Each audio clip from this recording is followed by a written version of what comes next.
Okay, let's resume now, and we come to view the darker side of King David, and that's certainly reflected in his incident with Bathsheba, the affair with Bathsheba that you're probably fairly well familiar with.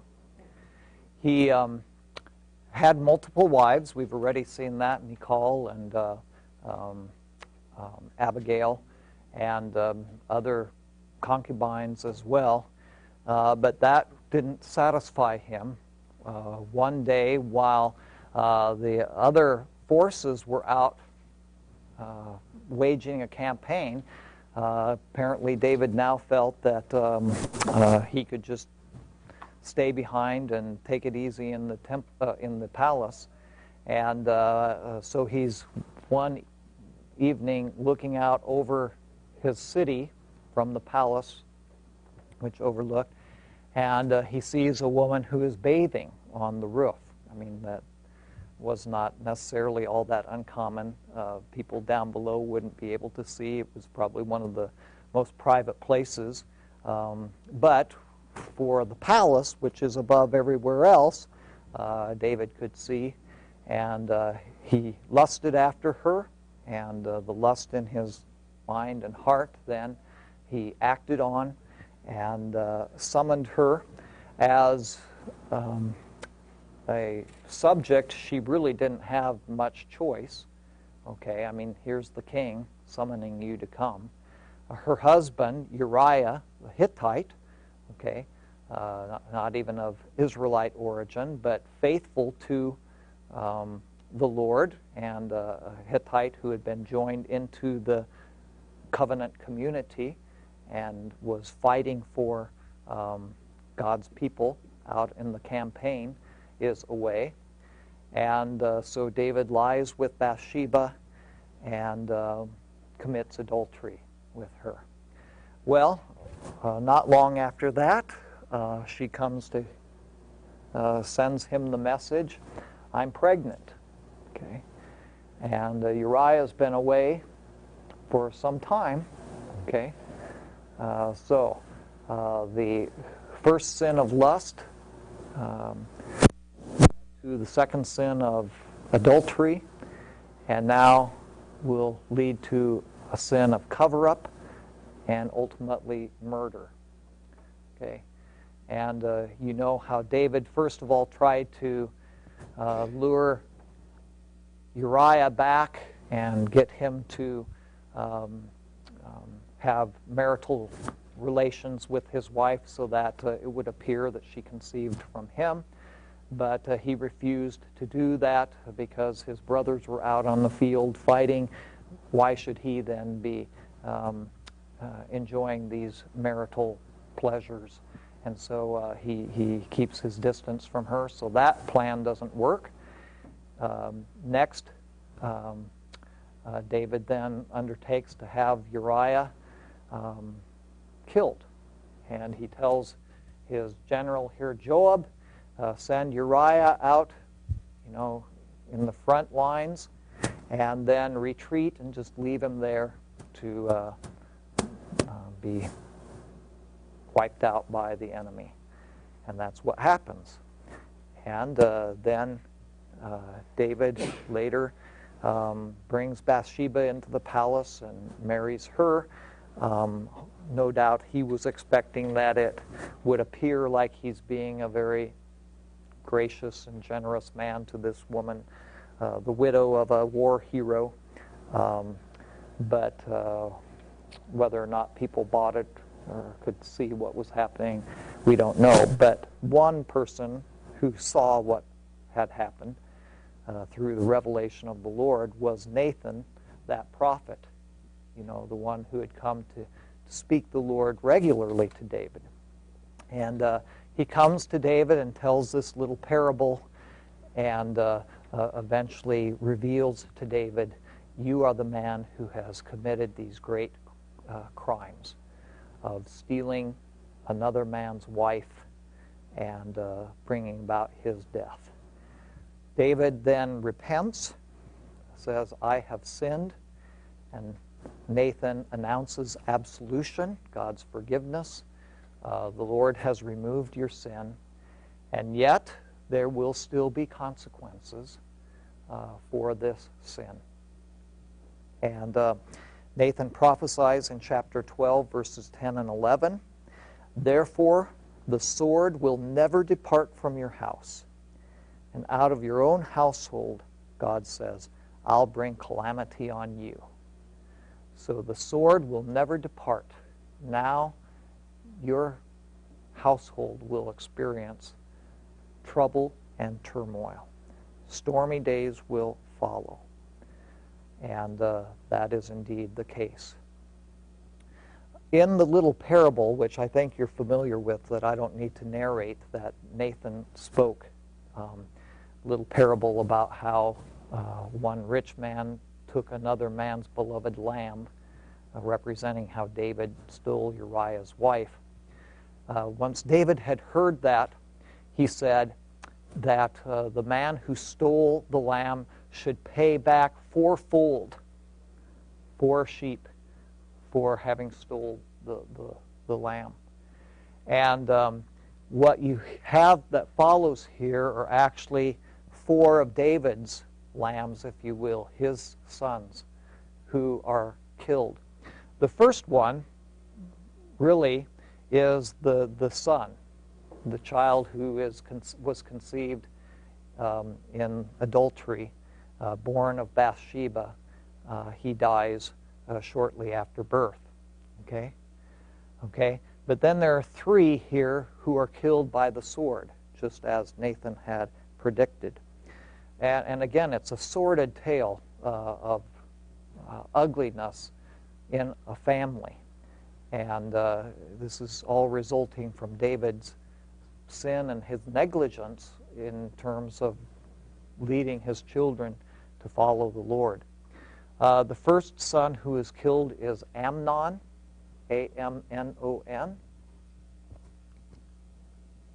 Oops.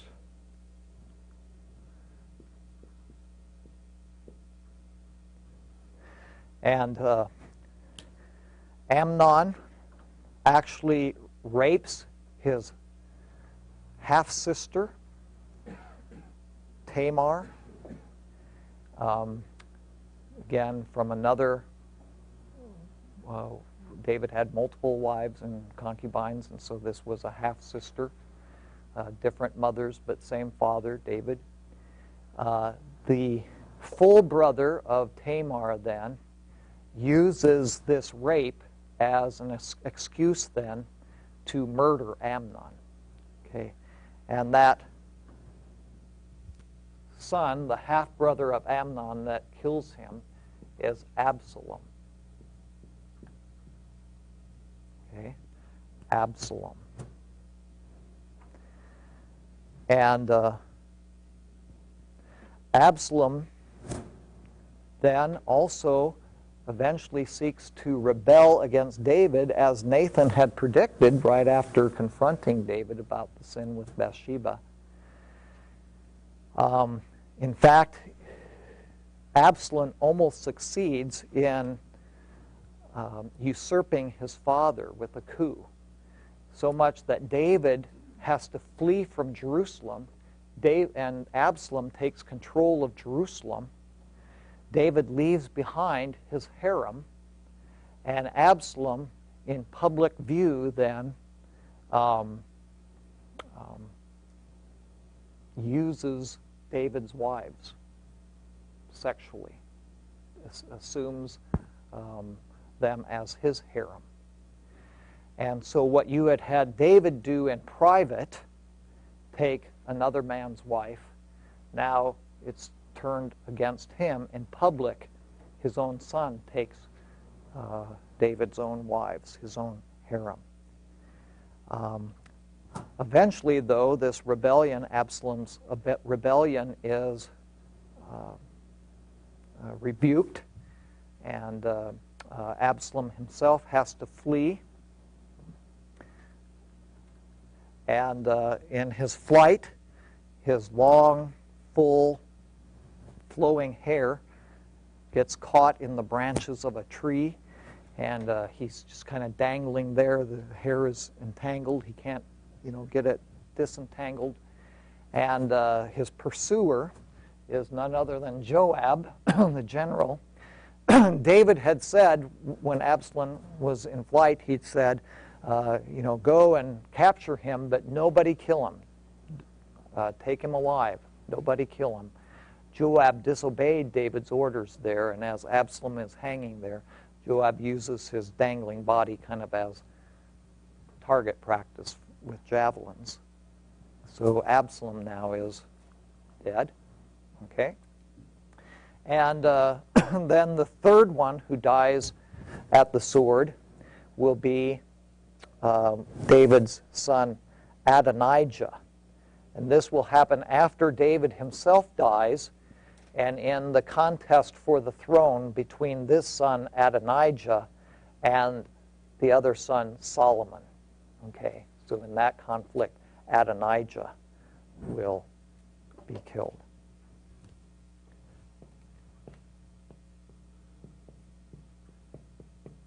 Okay, so there are these three sons, and then Solomon.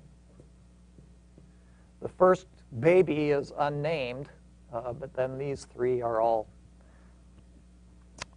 executed, murdered, killed, whatever. And so this turmoil, this trouble, this storm continues. David grieves the death of Absalom especially, and it's difficult for them to console him, but eventually one has to move on, so he does. So I have a quick question. David has been upset and angry with Joab for several things that he's done, but he doesn't, up to this point, as far as I can tell, he hasn't really punished him. I would imagine, it just seems like he would do something. Or, God would, have him killed. Or David himself. Joab kills Abner and the other son of Saul, and here he kills Absalom even though he wasn't supposed to, and it repeatedly says that David's not happy with him, but he doesn't ever do anything about that. Mm-hmm. It just seems strange to me. Mm-hmm. Does he eventually kill Joab? Well, Joab had been with David from the very beginning, part of that outlaw band, okay? And Joab has been loyal, but not always obedient. And so I think that David prizes the loyalty of Joab. Okay? But particularly after this Absalom thing, the relations between David and Joab sour. And I'm sorry I don't remember precisely, maybe one of you do, but I do think that eventually David has a belly full of Joab and has him taken care of. That seems to be in my memory here. So, okay. Any other questions? So then this summarizes David's life then here. The expansion of the kingdom, many positives, the unification of the kingdom, the establishment of the capital, and the Ark of the Covenant at that capital, the covenant for the dynasty, but then also what follows the Bathsheba incident with the turmoil in his own household, and the question of succession as the king. In the end, then, you're left with Solomon, although Adonijah is still alive once David dies. But even before David dies, through the influence of Bathsheba, his wife, who is not the mother of Adonijah, and also the influence of Nathan, Solomon is designated as the successor to David. Okay, so David himself designates Solomon as the successor. Okay, let's move on then to Solomon. Why did Solomon keep the name Solomon even after Nathan came and said that his name was to be Jedediah?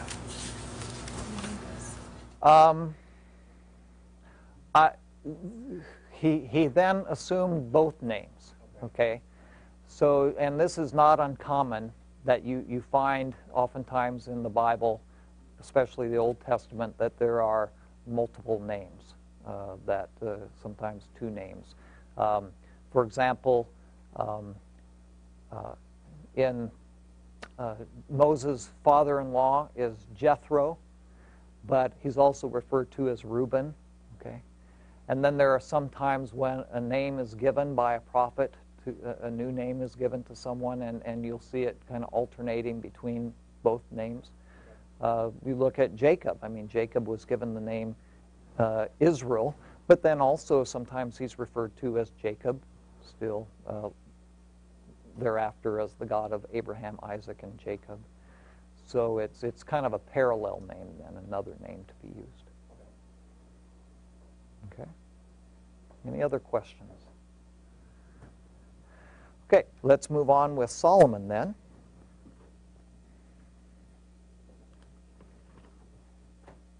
Here we are.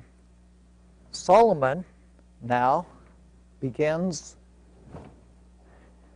the story of Solomon really begins in 1 Kings. So we're making a transition. 1 Samuel had focused primarily on Saul, okay, Samuel and Saul. 2 Samuel on David.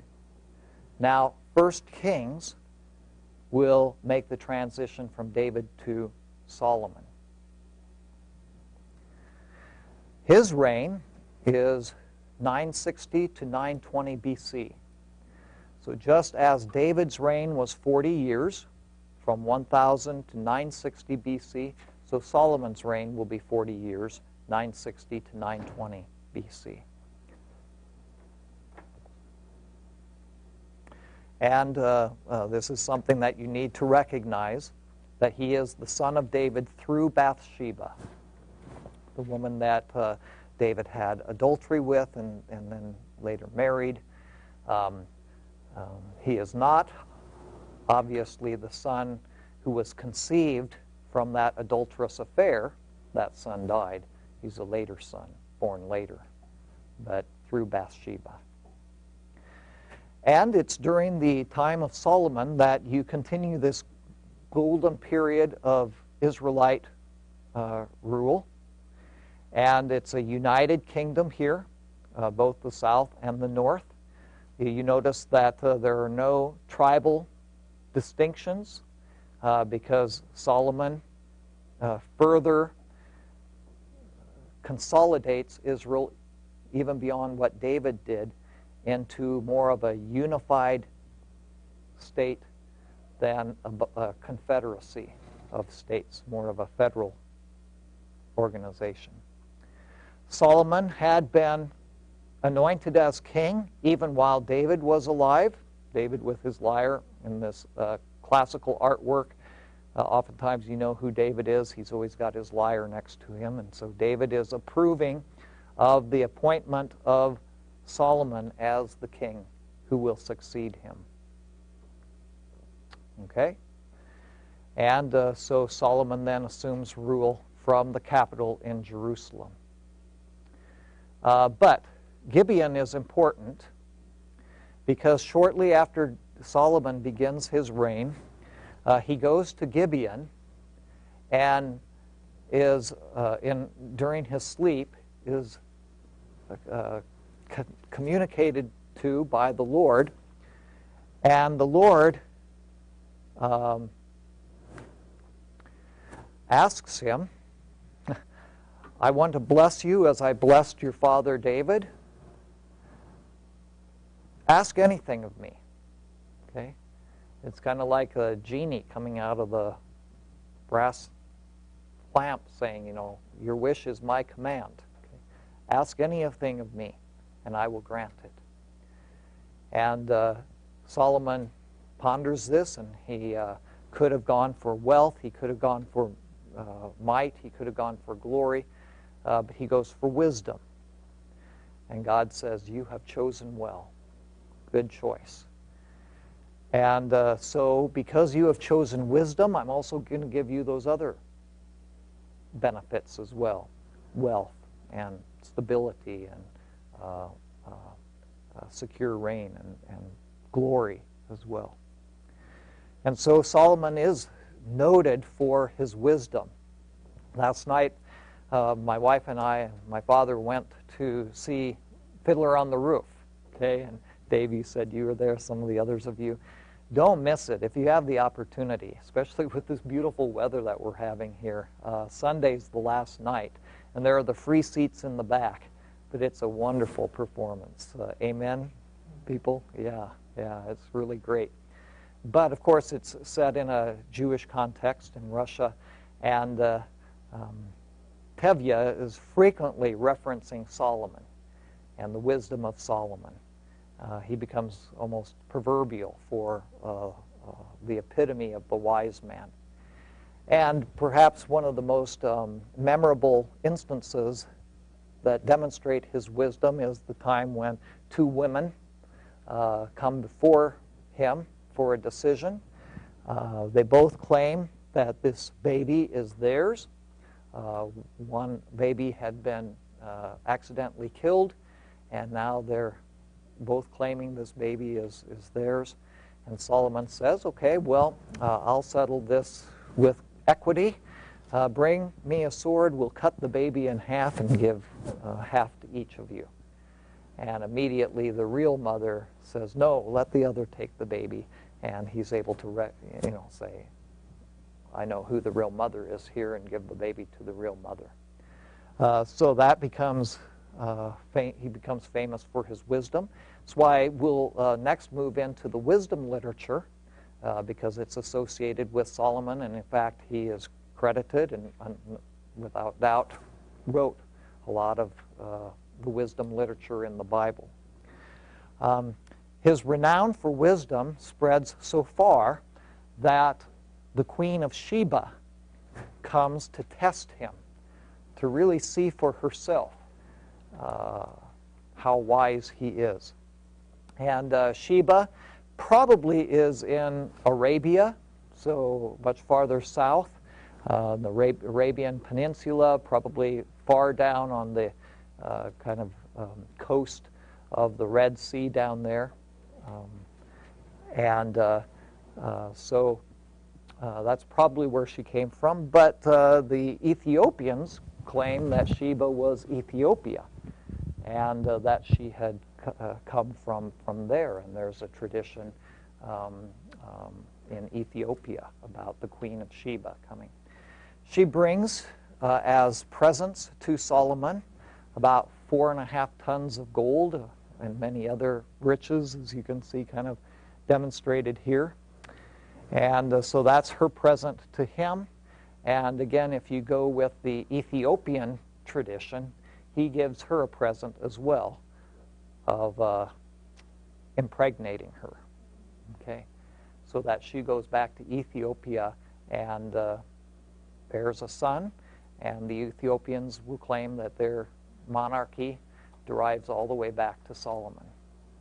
Okay, but that's not in the Bible. That's just a little bit of added trivia for you here. Solomon now is noteworthy for a number of things here. He develops a number of horse cities. The most famous is Megiddo, towards the north here. And so he becomes premier in terms of the trade of horses, which is an important, I mean, this is like the arms trade of the ancient world. He monopolizes the trade of horses. The horses primarily had been raised in the north, in what is now kind of Turkey, and the Egyptians were always eager to get those, but the Egyptians were the ones who produced the chariots, and so you've got the trade going back and forth through this region. And particularly in Megiddo, this has been excavated, these chariot cities, and trying to look here at my notes. Oh yeah, in Megiddo there were 4,000 stalls for horses in the excavations that were done by the University of Chicago, which I even saw many of the artifacts from Megiddo when I was a student there taking courses. And he had 1,400 chariots in his military. Chapter 10 says 12,000 horses. And so he dominates militarily. And at this time, Israel is the military superpower of the ancient Near East. It is the superpower. This is the glory days. So you've got that military might, a strong defense system. Okay.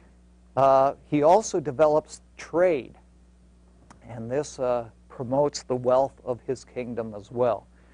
That this area is always critical for trade because the major trade routes pass through here.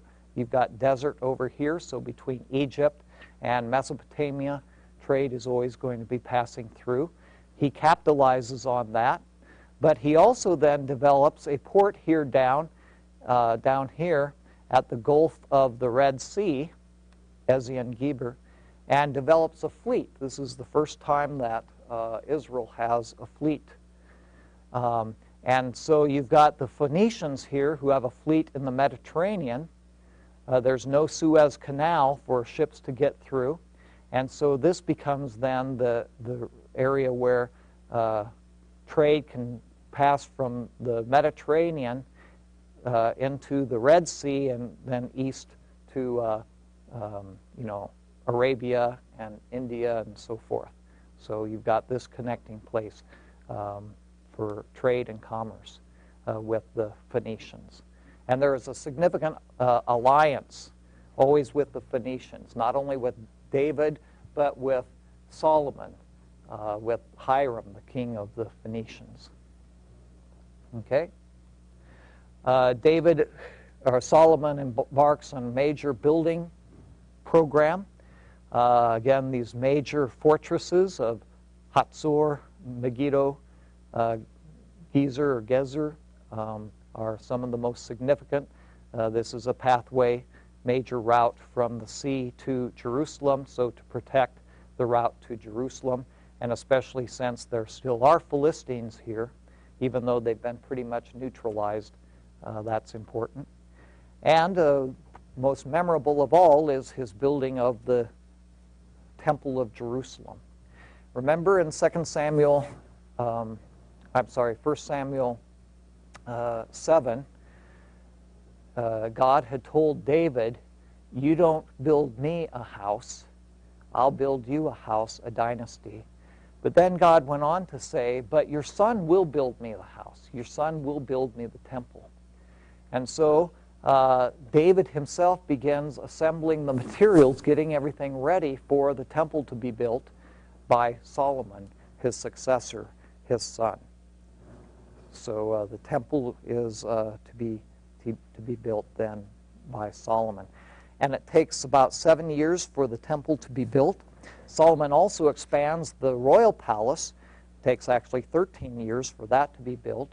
And these are just marvelous. I mean, this is the jewel of the Middle East now. Jerusalem is. Everything paneled in Lebanese cedar, crafted by the Phoenician craftsmen, precious metals, gold, and so forth. The temple itself, here's the building, and then the dedication of the temple. Solomon officiated at that dedication of the temple. And the building itself is not necessarily all that large when you're speaking of the temple. The dimensions are actually doubled from what they had been with the tabernacle, the tent. So all of the dimensions, the tabernacle, for example, the Holy of Holies was 10 cubits in length, breadth, height. So now it's 20. And the holy place had been 20 cubits, now it's 40. A cubit is approximately 18 inches. This is the measurement of a cubit from elbow to tip of the hand, because that makes for a kind of handy little measuring unit. You know, you can just hold up. Okay, this is about 2 cubits. Okay, so in terms of cubits, what you've got here, the Holy of Holies would be about 30 feet in length, breadth, and height. The holy place here would be about 60 feet. So all said and done, this was about 100 feet.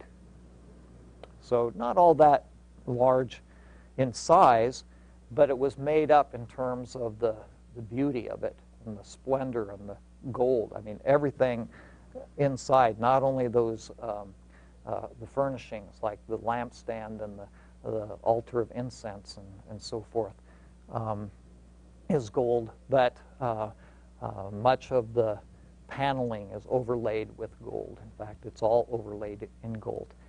And there would actually be a curtain here. This wasn't a wall. That's probably more of a support piece here.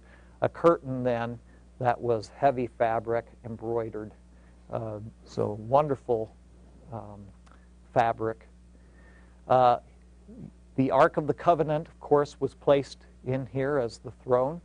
And Solomon also had 2 cherubim statues that would flank the Ark of the Covenant that were placed here. So you actually have 4 cherubim images in the Holy of Holies. And so this corresponds then, when you get to the book of Revelation, to the 4 living creatures. Remember, the cherubim are like kind of sphinx-like creatures. And so what we see in the book of Revelation is the throne room of God, and immediately around the throne are the 4 living creatures. Those are the cherubim, if you will, that are depicted here in the Temple of Solomon as 4 cherubim. 2 on the mercy seat, and then 2 that flank the ark itself.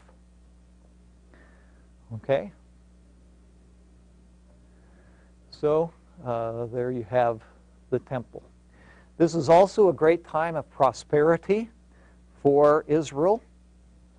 Israel is not only the superpower militarily, but also economically because of trade, and so it's remembered as a great time of prosperity for the people of Israel. But Solomon, like his father David, had significant failure, even more significant failure than David had. But before we move on, anything about the successes of Solomon? I had just one quick question. When you mentioned, what's his name? The 4th son, the A1, and they're all A1. Adonijah. Yeah, Adonijah. In this story here, Adonijah goes to Bathsheba and asks her to ask Solomon for some woman, and Solomon gets really offended by that. Can you explain that? Yeah. Was that somebody Solomon wanted? I mean, you have to understand that there's real tension here because of the question of who's going to succeed. And so any little gesture can be taken either as some effort to gain the throne, or taken as some excuse to say this guy is seeking after my throne. And in terms of this woman, I believe that she had been one of the concubines of David, okay? And so to assume the wife or concubine, the harem, just like Absalom did, is in a sense saying, now I am going to be the rightful successor to the former king when I assume his harem. And in this case, it was just one woman, wasn't the whole harem. But Solomon either legitimately took that as a threat, as Adonijah's trying to claim the throne, or uses this as an excuse to get rid of Adonijah then? Okay, good question.